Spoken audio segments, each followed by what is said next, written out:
Many people dream about buying their perfect house, but why do you actually have to buy it? Well, most people assume that renting is a waste of money, but is that actually true? So today I'm going to take you through a real life example to see whether you're better off renting or buying here in Dubai, and I think you might be surprised by the figures at the end. So in order to make this nice and simple, I'm going to tell you the story of Charlie. Now, Charlie is a management consultant who moved to Dubai with his family last year and rented out a lovely villa for $4,000 a month whilst they settled in and got to know the place. But within the year, he'd bought a home costing $1 million. The way he saw it, he was paying roughly the same in mortgage payments as he would be in rent. So he might as well own the place at the end of it. Right? This is something I hear from clients all of the time. They often just can't wait to jump onto the property ladder because, as they see it, renting is just a dead expense. And ultimately, it is. They'll never see that money again. But what most of them don't realize is that there's also a dead expense in buying too. It's just that the dead expense of buying is better hidden. You see, owning a home is a bit like getting a pay rise. At first, you're potentially thrilled, thinking of all of the freedom the extra cash will bring. But then comes the higher spending rates, the higher bills, additional responsibilities, rising expectations at work, and from all of those around you. You might be left wondering if you were better off before. So let's dig into Charlie's purchase and have a look at the numbers to find out exactly what that dead expense is. Then we'll compare it to the dead cost of renting and see whether he'd have been better off staying put. So firstly, to buy his lovely new home, Charlie enlisted the help of an extremely friendly, charismatic real estate agent.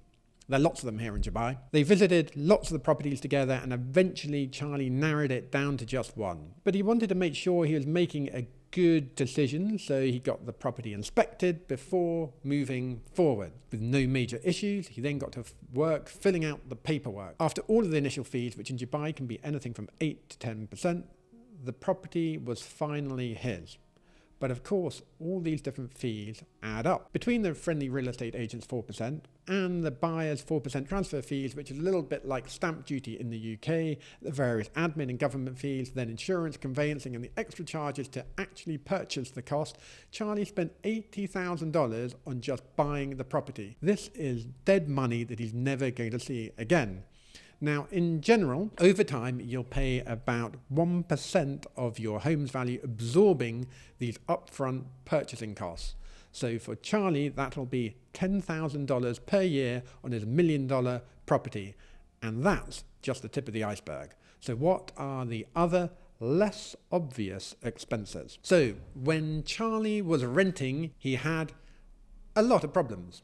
And they started during a leak in a rare rainstorm. One night he was in bed and then he felt water dripping on his face. And the next morning when he woke up, the power was gone. He called his landlord and they sent someone over to take a look at the roof. And it turns out there was a problem and Charlie had to move into a hotel for 2 weeks whilst they sorted it all out. This was part of the reason he was so excited to buy his own place. But what he didn't think about was all of the money he'd saved, because the landlord had to pay. He didn't have to spend a penny to get that roof fixed himself. But if the same issue happens in his new house, he'd potentially be looking at tens of thousands in repairs. And so the next dead cost is the cost of maintenance. Now, there isn't a lot of data on this because it varies so much from house to house and circumstances, but broken air conditioning units, leaks and other repairs are inevitable over time. It's a reasonable estimation that these are also work out to be about 1% of your home's value per year, meaning that for Charlie, with his $1 million house, he should expect to lose around $10,000 in dead maintenance costs every year. So what other expenses did Charlie rack up? Well, when he bought the house, he paid $250,000 up front. That's 25%. And he took out a mortgage for the remaining $750,000.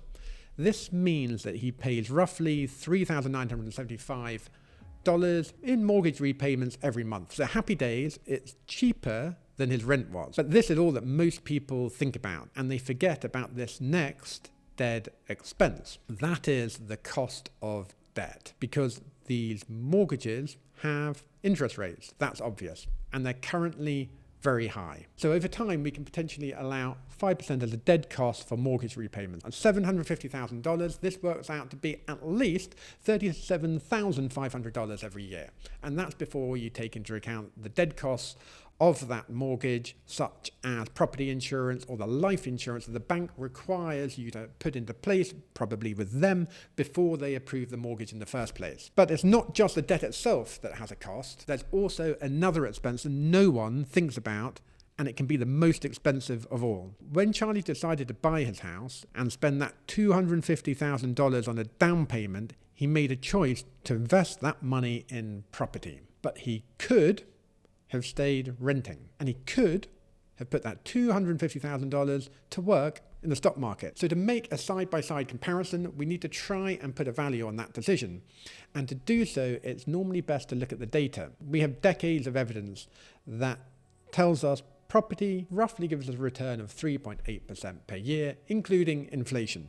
But over that same period of time, stocks typically give returns of about 7.7% per year, meaning that whilst Charlie decided to tie up that $250,000 in property, instead of investing in the stock market, he made the unconscious decision to lose out on a return of 3.9% per year. And this is what we call opportunity cost. So how much could he have made had he stayed renting? Well, had he invested the $250,000 into the stock market on the 1st of October 2023, instead of buying that house, it would now be worth $290,000 on the 1st of October 2024. In other words, the lost opportunity cost is over $40,000 per year. But does that mean he should have stayed renting or bought? Not necessarily. So let me show you how I'd break down the figures to get you a clear answer. So when you add up all the costs associated with buying, these are the acquisition fees, the maintenance costs, the costs of debt, and the opportunity cost, you're looking at an expense of around 7% of the value of your home. This trick is what I call the 7% rule. If we take Charlie's example, he spent $1 million on his home. 7% of $1 million is $70,000. $1 million multiplied by 70,000 divided by 12 is $5,834. The answer is far higher than Charlie's old rent of $4,000 a month, which means that in Charlie's case, him and his family would have likely been better off financially renting their existing villa. Now, of course, the 7% rule simplifies the decision-making process, but it's a great guideline for answering the classic rent or buy dilemma. However, you probably want to take into account 3 additional things before making any form of decision. Number 1, the 7% rule assumes that conditions remain the same, but inflation does go up and down, your mortgage rates could more than double, and then there are house prices in Dubai to consider, which over the last decade have sometimes been crazy, so try to factor in some of this information. Number 2, you typically pay more in mortgage interest at the beginning, but this may decrease over time. Number 3, humans are irrational. We overspend, we speculate, we make emotional decisions, and although it might not make financial sense, a house can be a really emotional purchase that you cherish forever.